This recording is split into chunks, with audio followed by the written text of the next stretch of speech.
안녕하세요. PM을 이용한 서울특별시 심야 대중교통 서비스 명지역 해소 방안이라는 주제로 발표를 진행할 홍경인, 오동호입니다. 목차는 다음과 같고요. 저희 인트로덕션부터 이야기를 시작해 보도록 하겠습니다. 많은 분들이 아시다시피 지난 2월 1일자로 택시 요금이 많이 올랐습니다. 그래서 사실 밤늦게 이제 집에 가더라도 택시를 이제 선택하기에는 조금 어려움이 있게 되었는데요. 대체 수단인 버스가 많이 확충이 되기도 했고 노선이 신설되기도 했지만은 이는 수요를 빠짐없이 충족하기에는 어느 정도 한계가 존재합니다. 배차 간격이 있어서 일단 대기 시간이 이제 생긴다는 점, 그리고 레스트 마일 딜리버리가 다소 약하다는 점을 약간 그런 부분들로 들 수가 있겠습니다. 그래서 저희는 PM에 주목했습니다. PM은 이제 택시와 대중교통의 장점을 어느 정도 취사 선택한 좋은 이제 교통수단이라고 할 수 있는데요. 이러한 특성 때문에 이 개인화된 서비스를 제공하기에 상당히 유리합니다. 그래서 심야 시간대 교통 서비스 음영 지역의 이동 수요를 충족시키는데 특히나 저희는 PM이 효과적일 것이라고 예측했습니다.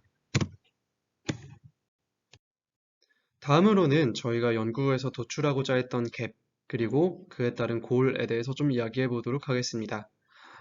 저희가 왜 연구를 시작하게 되었냐면요. 우선 이런 음영 지역에 대한 문제의식 때문이었습니다.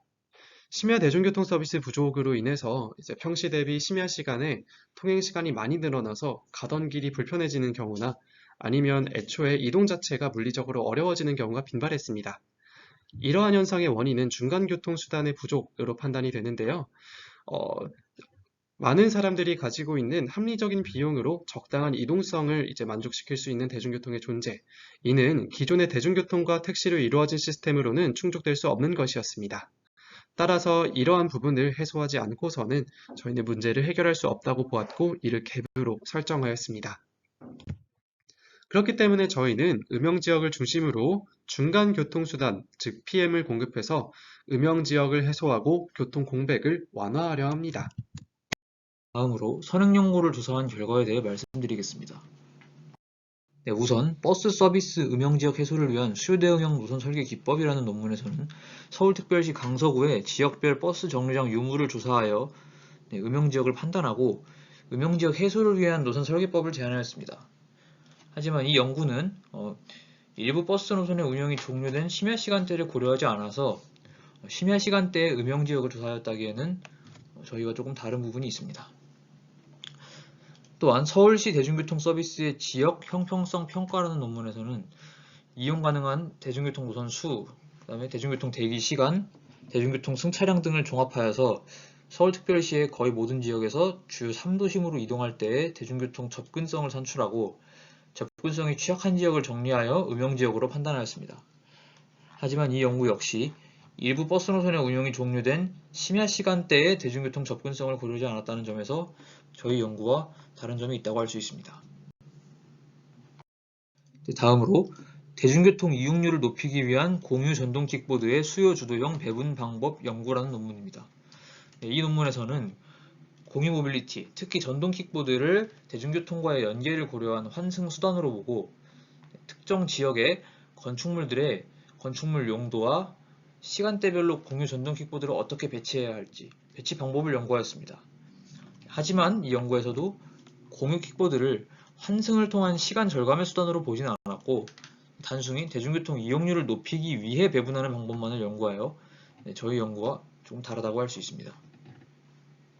다음으로 제너럴라이즈 코스트에 대해서 KDI에서 나온 보고서를 참고하였습니다. 예비 타당성 조사 수행을 위한 세부 지침, 도로 철도 부문이라는 보고서에서 수단별 평균 통행시간 가치를 다음 사진과 같이 제시하였는데 이를 통해 저희는 버스 제차인원의 평균 통행시간 가치를 계산하여 유전 알고리즘에서의 비용 최소화 문제의 목적 함수를 설계하였습니다. 발표 이어받아 프로그레스에 대해서 이야기해 보도록 하겠습니다.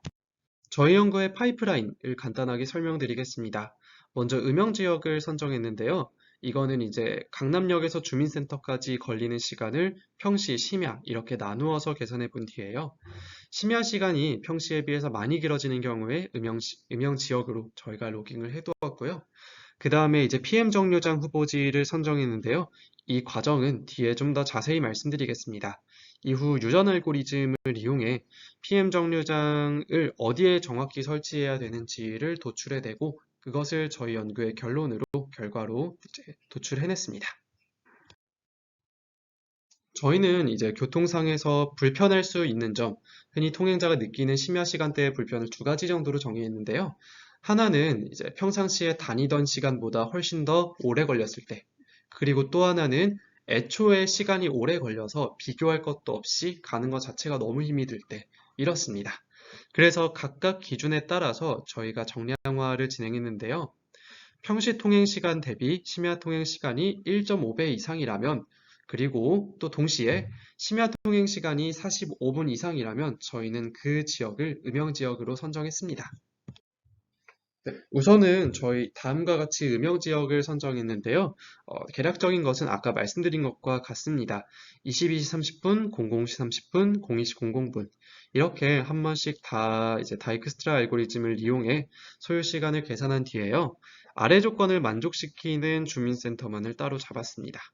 이는 이제 주민센터까지 가는 시간 자체가 45분보다 높고 또 그 시간이 22시 30분, 즉 평시 소요 시간보다 훨씬 클 경우에는 저희는 이 주민센터를 따로 이제 음영 지역으로 추가해 두었는데요. 이는 주민센터 자체를 추가했다기보다는 어떻게 보면은 그 주민센터는 일종의 센트로이드고요. 그 주민센터가 자리에 있는 그 동을 음영 지역으로 추가한 것입니다. 결과적으로 음용지역은 총 349개가 선정되었으며 그 구체적인 결과는 표와 같습니다. 또 PM 정류장 후보지를 선정했는데요. PM 정류장 후보지는 다음과 같이 조금 복잡한 절차를 거쳐서 선정했습니다. 만약 모든 대중교통 정류장에 PM 정류장을 설치한다고 가정한 뒤 PM이 실제로 사용되는 PM 정류장만을 기록한 뒤 이제 그 정류장들만 설치한다면요. 설치했지만 쓰이지 않는 정류장들은 다 배제가 되고요. 그냥 모든 대중교통 정류장에 PM을 설치한 것과 동일한 효과를 볼 수 있게 됩니다. 그래서 저희는 그렇게 모든 PM 정류장 중에서 실제 쓰이는 PM 정류장만을 따로 로깅을 해서요. 그것을 PM 정류장 후보지로 선정했습니다. 구체적인 이제 과정은 이렇습니다. 22시 30분, 02시 00분에 강남역에서 특정 주민센터로 가는 경로를 다이크스트라 알고리즘을 찾았는데요. 이때 모든 대중교통 정류장에 PM 정류장을 설치해 둡니다. 그리고 이때 PM 활용이 실제로 이루어지는 이렇게 도보가 가는 그런 정류장들을 각 시간대에서 모두 모읍니다. PM 정류장 후보지는 총 246개가 선정되었으며 그 그림과 표는 아래와 같습니다. 그리고 저희는 마지막으로 유전 알고리즘을 수행했는데요. 유전 알고리즘은 이제 사실 모든 지역에 PM 정류장을 설치한다면 통행 시간 자체는 많이 줄어들겠지만 아무래도 설치 비용이 있다 보니 이 비용을 최소화하는 선택이 PM 정류장을 다 설치하는 것이 아닐지도 모르겠습니다. 그런 부분들 때문에 설치 비용 계수를 따로 저희가 넣어 주었는데요.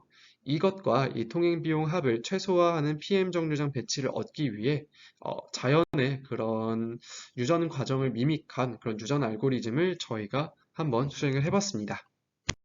네. 유전 알고리즘에서는 목적 함수를 설정해야 되는데요. 저희는 요 네모처럼 설정을 했습니다. 이를 통해 저희가 기대할 수 있는 장점은요.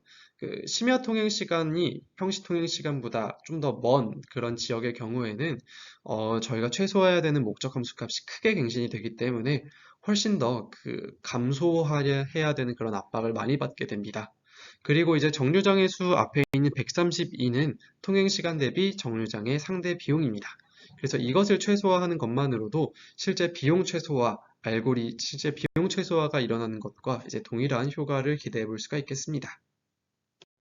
PM 정류장 후보지 중 총 118개가 실제 PM 정류장의 위치로 선정되었습니다. 그 모든 목록은 아래와 같습니다.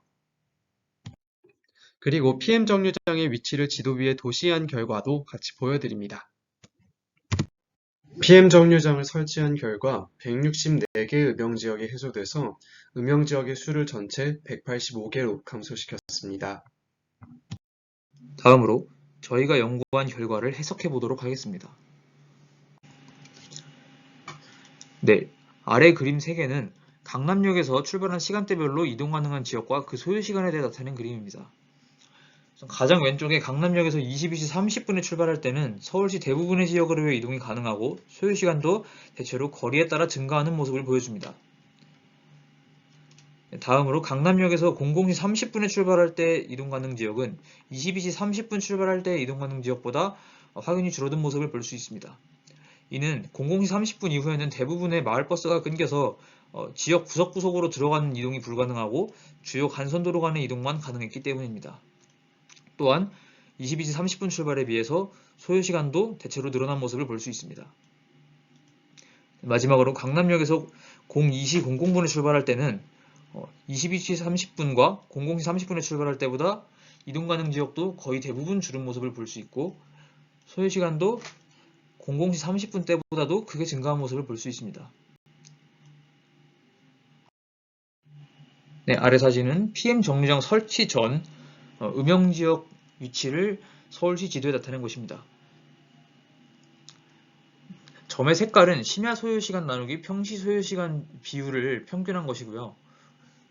음영지역 기준에 부합하여 음영지역으로 선정된 지역들의 특징은 아래와 같습니다. 그래서 강남역에서 심야버스를 한 번만 타고 이동할 수 없는 지역이 대부분 음영지역으로 선정되었습니다. 왜냐하면 환승에 걸리는 시간이 심야버스는 배차간역이 길기 때문에 오래 걸려 평시 소요시간보다 소요시간이 더 많이 길어진 것으로 추정됩니다. 또한 강남역에서 애초에 거리가 멀어서 지하철과 심야버스의 소요시간 차이가 많이 날 때도 음영지역으로 선정된 것을 볼 수 있습니다. PM 정류장 설치 후에 음영지역이 어떻게 변화했는지 알아보겠습니다. 네, 좌측의 그림보다 우측의 그림에서 확실히 점의 개수가 줄어든 것을 확인할 수 있습니다.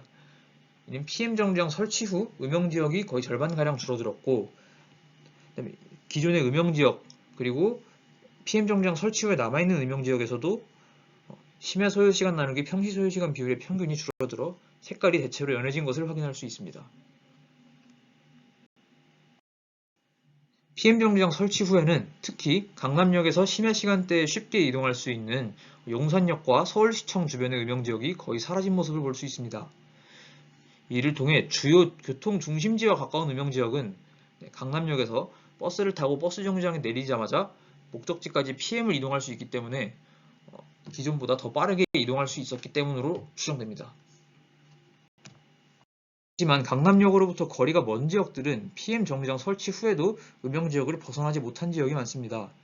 이는 거리가 멀기 때문에 PM을 통해서 이동시간을 줄였더라도 심야 통행시간 나누기 평시 통행시간의 비율이 1.5 이하로 감소되지 못하였기 때문도 있고 PM을 이용할 수 있더라도 소요시간이 감소하는 데에는 한계가 있기 때문으로도 볼 수 있습니다. 그래서 PM을 이용할 수 있을 때 출발지에서 목적지까지 이동하는 소요시간이 어떤 방식으로 감소되었는지 대표적인 예시를 통해 알아보도록 하겠습니다.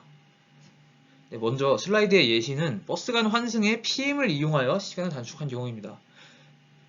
PM 정류장 설치 전에는 단순히 심야버스를 두 노선을 환승하여 이동하였지만 PM 정류장 설치 후에는 기존에 이동해왔던 M13번과 N15번 버스를 이용하지 않고 3100번과 36번 버스를 이용하되 중간에 PM 환승을 넣음으로써 직선거리가 약 1100m나 되는 거리를 PM으로 빠르게 이동하여 목적지까지 더 빨리 이동한 경우로 볼 수 있습니다. 이 경로를 지도에 나타낸 것입니다. PM 정류장 설치 전에는 강남역에서 창이동주민센터까지 거의 시내도로로만 이동하였지만 PM 정류장 설치 후에는 강남역부터 PM 이용하기 전에 있는 수락산역까지 광역버스를 타고 간선도로로 이동하여 상당히 시간이 절약된 모습을 볼 수 있습니다. 또한 PM을 이용하여 환승하는 부분이 나타나는 것을 볼 수 있습니다. 이번에는 퍼스트마일과 라스트마일의 PM을 이용하여 시간 단축한 경우입니다. 강남역에서 02시 00분에 출발하여 서빙고동 중심터까지 이동하는 경로에서는 PM 정류장 설치 전에는 도보로만 환승하여 이동하였지만 PM 정류장 설치 후에는 출발지에서 버스 정류장까지 PM을 이동할 수 있었기 때문에 02시 06분에 출발하는 N75번 버스를 탈 수 있었던 모습을 볼 수 있습니다. 만약 PM을 이용하지 않았더라면 버스 정류장까지 걸어가야 했기 때문에 02시 06분에 출발하는 버스를 이용하지 못했을 것입니다. 시는 강남역에서 02시 00분에 출발하여 광진구의 자양 3동 주민센터까지 이동하는 경로입니다. PM 정류장 설치 전에는 버스를 타고 건대입구역에 내려서 주민센터까지 도보로 거의 23분가량을 이동하였지만 PM 정류장 설치 후에는 버스를 조금 더 앞 정류장에서 내린 다음에 자양 3동 주민센터까지 PM을 타고 직선거리 약 1100m의 거리를 11분 만에 이동하여 이동 시간이 15분 절약된 것을 볼 수 있습니다. 대부분의 음영지역이 해소된 경우에는 이와 같이 퍼스트 마일 또는 라스트 마일의 PM을 이용한 경우에 해당됩니다. 마지막으로 결론, 콘클루전에 대해 말씀드리겠습니다. 저희 연구의 의의입니다. 우선 PM을 통해 심야 통행 시간을 절감하여 저희가 정한 음영지역을 약 47% 해소할 수 있었습니다.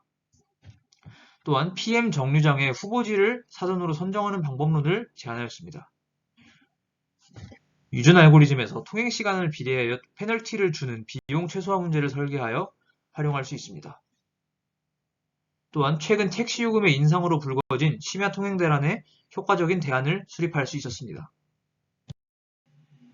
다음으로 저희의 연구를 더 발전시켜 나갈 수 있는 추후 연구의 가능성입니다. 우선 버스와 PM의 이용 요금을 산정하여 택시 요금과의 차이를 구하여 유전 알고리즘의 입력값으로 사용할 수 있습니다. 이때 이동수단의 정확한 요금을 산정하려면 직선거리 이동이 아닌 실제 도로상의 이동거리를 알 수 있어야 하기 때문에 지도 플랫폼의 API를 사용해야 될 수도 있습니다. 또 버스의 각 정류장 통과 시간에 확률적 요소를 도입하여 현실 상황처럼 버스가 제 시간보다 빨리 또는 늦게 오는 경우를 확률적으로 더 잘 반영할 수 있습니다. 또한 본 연구는 서울특별시 내 지역에 대해서만 진행하였지만 경기도와 인천광역시로 연구 범위를 확장하여도 무리가 없습니다. 저희 연구와 같은 방법을 그대로 적용할 수 있습니다. 마지막으로 PM 정류장의 최적 위치가 결정된 이후에는 실시간 버스 정보를 반영한 경로 탐색 알고리즘을 수행하여 PM 이용을 포함한 최소 시간 이동 경로를 제공하는 서비스로 저희 연구를 발전시킬 수 있습니다. 여기서 더 나아가 실시간으로 이용 가능한 PM 모빌리티의 위치를 반영하여 PM 정류장의 위치를 설정한 뒤에 PM 정류장의 위치를 반영한 경로 탐색을 수행하면 더 현실적인 이동 경로를 제공할 수도 있습니다. 네, 이상으로 저희 PM을 이용한 서울특별시 심야 시간대 대중교통 음영지역 해소 방안 발표를 마치도록 하겠습니다. 들어주셔서 감사합니다.